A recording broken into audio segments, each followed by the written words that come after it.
দুটি সংখ্যার অনুপাত 5:8।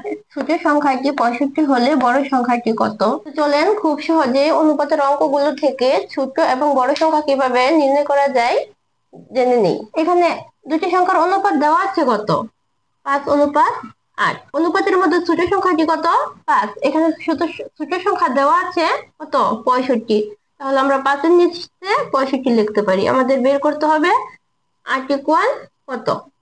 তো এখানে 65 5-এর কত গুণ বৃদ্ধি পেয়েছে আমাদের সেটা আগে বের করতে হবে।